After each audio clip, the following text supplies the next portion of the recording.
Supervisor, Ay, ikaw pala, Miss Irene. May kailangan ka ba? pumayag na si General Manager na magkaroon ng company outing. Anong ginagawa nila sa department? Ang Secretarial Department, RD at Customer Service ay aalis kasama ni GM. Meron tayong company outing. Gusto ko yun. Makakapagbakasyon tayo. Bakit mo hinahawakan ng kamay ni Henry? Magpinsan kasi kami. Magpinsan? Tumaas ang adrenaline level mo. Galit ka kay Alice.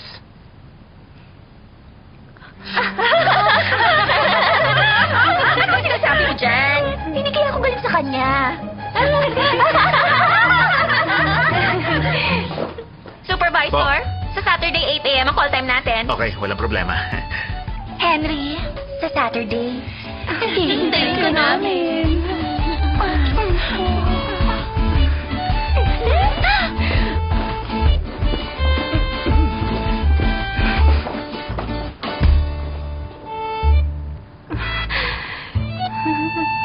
Kapag nalaman nilang boyfriend ko si Knightley, siguradong papatayin nila ako. Ngayon pa lang natatakot na ako. Magpinsan silang dalawa? Hindi ba ang sabi niya, boyfriend siya ni Alice?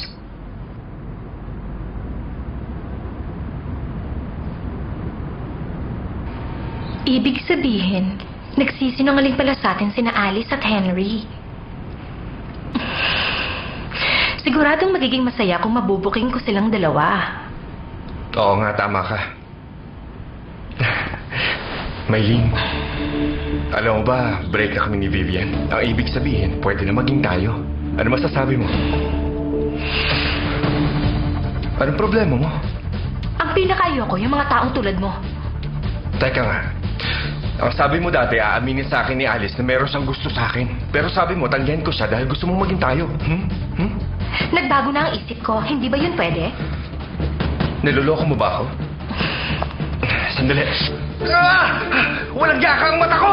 Richard, hindi na kita mapapakinabangan. Kahit mag-isa lang ako, kaya ko namang gawing miserable ang buhay ni Alice.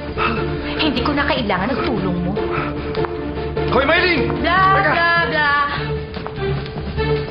Hindi pa tayo tapos! Meron pa ba akong nakakalimutang ilagay dito? Parang kulang eh. Hindi mo to dadalin? Hindi ko maisip kung kulang ang... Hoy, akin na nga yan! Hindi ka dapat humahawak ng mga underwear ko. Ano ka ba naman? Private property ko to. Masaya ako. Bukas na kasi ang unang bakasyon ko. Kasama ka. Talaga? Makakasama kasi kita bukas. Tapos mangongolekta pa ako ng data. Meron na nga pala akong 582 emotions. Marami nang nadagdag sa record ko. Kaya lang lahat ng babae, gustong gawin yun kasama ko. Siyempre, hindi ako pumayag. Sa tingin ko, lalo ka magugustuhan ng may mga crush sa'yo. Matutuwa sila kapag nakipag-usap sila sa'yo dahil almost perfect ka na, no?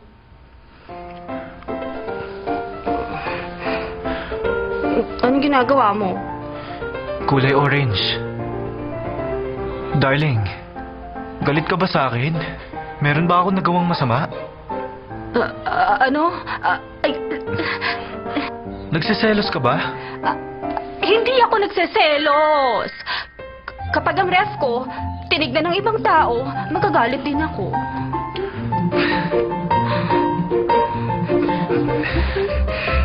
Huwag ka mag-alala. Gusto ko lang naman na makakuha ng mga information galing sa ibang babae. Sa'yo lang ako forever.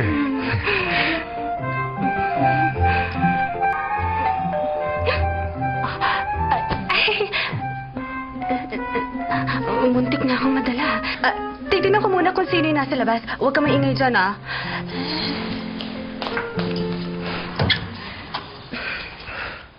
Ikaw lang pala. Kumain na ako. Sino may sabing pakakainin kita? Eh, bakit ang taray-taray mo? Eto, Gamot ba yan? Eh, wala naman ako sakit, ah. bukas na ang company outing at malayong biyahe. Madali ka mahilo, di ba? Oo nga pala. Sabi ko na nga ba may nakalimutan ako eh. Ito nga yun. Salamat ah. Bakit nga ba wala sasama sa RD2 department maliban sa'yo? Siguro dahil ayaw nilang gumastos. Maliit lang naman yung kailangan bayaran eh. At saka napakataas ng sweldo sa department nyo. Kung tutuusin nga, mas komplikado pa nga yung passcode sa pinto nyo kaysa sa main entrance. Katibayan lang yun na ang mga taga-department nyo ang pinakamayaman ng staff, no? Kasalanan ko ba kung hindi ka level ng utak ko ang utak mo? Alice, naiingit ka ba sa akin? Ewan ko sa'yo. Sandali! Ano pang sasabihin mo?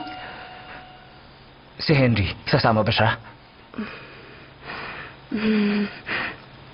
Alam mo na rin yung tungkol sa kanya. Balita ko rin na pinsan mo raw siya. Bakit ba kayo nagtatago? Halata naman na boyfriend mo siya. Gary yan! Kapag sinabi mo pa sa ibang tao ang tungkol sa relasyon namin ni Henry,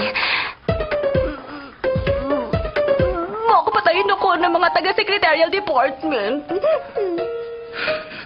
Sino ba ang may ayaw? Siya ba o ikaw? Siyempre ako, ano?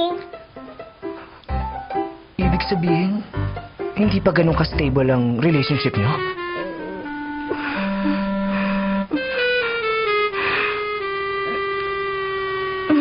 Ang relasyon namin, mahirap gawing stable. Bakit ka nakasmile? Wala lang. Anong wala lang? Kailangan na umuwi ng Genius. Bumalik ka na sa cage mo, doggy. Ang kapal. Hoy, Gary! Kung doggy sa bahay ko, pilpil ang bahay mo, puisan!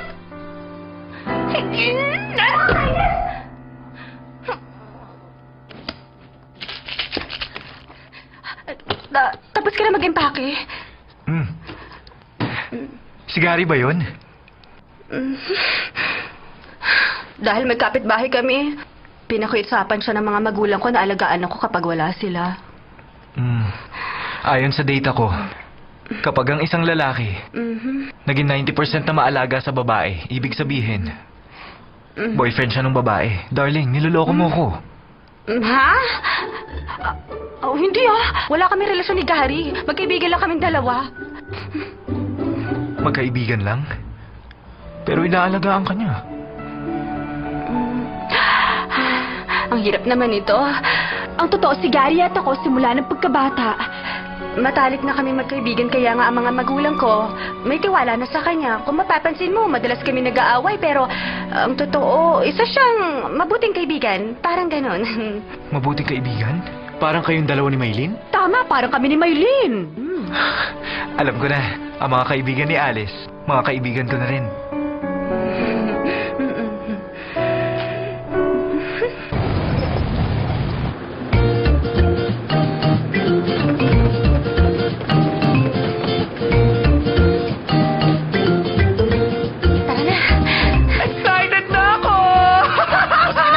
Magsiupo na kayo lahat. Hi! Good morning, Henry! Morning! Good morning! Good morning. Darling, upo na tayo. Sa likod tayo, Henry. Doon tayo umupo. Doon daw tayo maupo sa may likuran. Ikaw na lang. Dito na lang ako sa gitna. Baka mahilo kasi ako eh. Ay, maupo. Tara, Henry, doon tayo sa likod. Let's go na. Marami na tao. Alice, dito ko na rin.